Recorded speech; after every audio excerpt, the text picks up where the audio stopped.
ప్రభుత్వ పథకాల అప్డేట్ కోసం మన ఛానల్ని సబ్స్క్రైబ్ చేసుకోండి. వీడియోస్ మాత్రం లైక్ చేస్తూ ఉండండి. ఇక వివరాలకు వెళ్తే రైతులకు భారీ శుభవార్త. 2 లక్షల వరకు వడ్డీ లేని రుణాలు రిజర్వ్ బ్యాంక్ గవర్నర్ ప్రకటన అంటూ న్యూస్ అయితే ఇటీవల న్యూస్ పేపర్లో చూస్తున్నాం.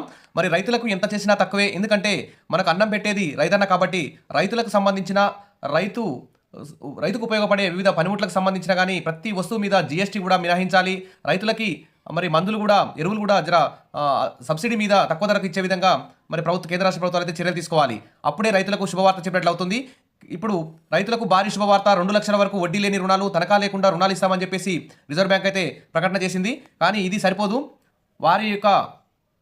వారికి అనేక సౌకర్యాలు కల్పించాల్సిన అవసరం ఉంది. ఎందుకంటే రైతులందరూ కూడా బయట ఎక్కువ వడ్డీకి తెచ్చి పెట్టుబడి పెట్టి పంట పండిస్తున్నారు.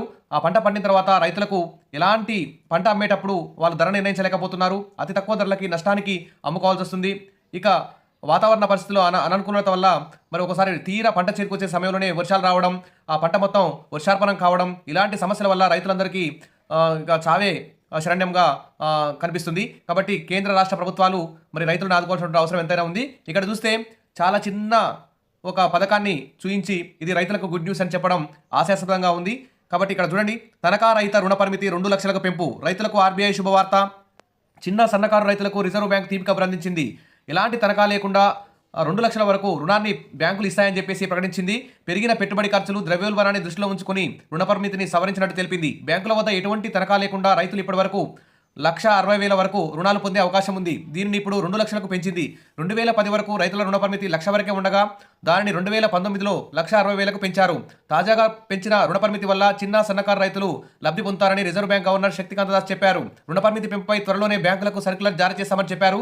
కానీ అక్కడ ప్రభుత్వం చెప్పేది ఒక విధంగా ఉంటుంది, ఇక్కడ రైతులు బ్యాంకు వెళ్తే మరొక విధంగా ఉంటుంది. ఏ బ్యాంకు మేనేజరు, ఏ బ్యాంక్ అధికారి కూడా రైతులు అడిగితే లోన్ ఇచ్చే పరిస్థితులు లేరు. వివిధ కార్పొరేట్లకు మాత్రం కోట్లల్లో, వేల కోట్లలో రుణాలు ఇస్తారు. ఆ రుణాలని లక్షల కోట్లలో ఆ రుణాలు మాఫీ చేస్తారు. కానీ రైతులకు మాత్రం పైన ప్రకటనలు ఒక విధంగా ఉంటాయి, లోపల బ్యాంకు వెళ్తే మరొక విధంగా ఉంటుంది. కాబట్టి స్ట్రిక్ట్ ఆదేశాలు బ్యాంకులకు జారీ చేయాలి. దాదాపు 5 లక్షల వరకు ఎలాంటి తనఖా లేకుండా రైతులకి రుణ పరిమితి పెంచాలి. అదేవిధంగా రైతుకు సంబంధించిన వివిధ పరికరాలపై కూడా జీఎస్టీ, అసలు 0 జీఎస్టీ చేయాల్సినటువంటి అవసరం ఉంది. వారికి ఎరువులు కూడా భారీ ఎత్తున సబ్సిడీతో అందించాల్సిన అవసరం ఉంది. అప్పుడే రైతులకు గుడ్ న్యూస్ అని చెప్పుకోవచ్చు.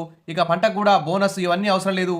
ఖచ్చితంగా మినిమం సపోర్ట్ ప్రైస్, కనీస మద్దతు ధర అమలయ్యేలా చూస్తే చాలు. అప్పుడు రైతే రాజు అయ్యే అవకాశం ఉంది. కాబట్టి ప్రభుత్వాలు ఆ దిశగా చర్యలు తీసుకోవాలని చెప్పి రైతులందరూ, రైతు సంక్షేమం కోరుకునే వారందరూ కూడా మరి వీడియో అయితే లైక్ చేయండి, సబ్స్క్రైబ్ చేసుకోండి. Thank you.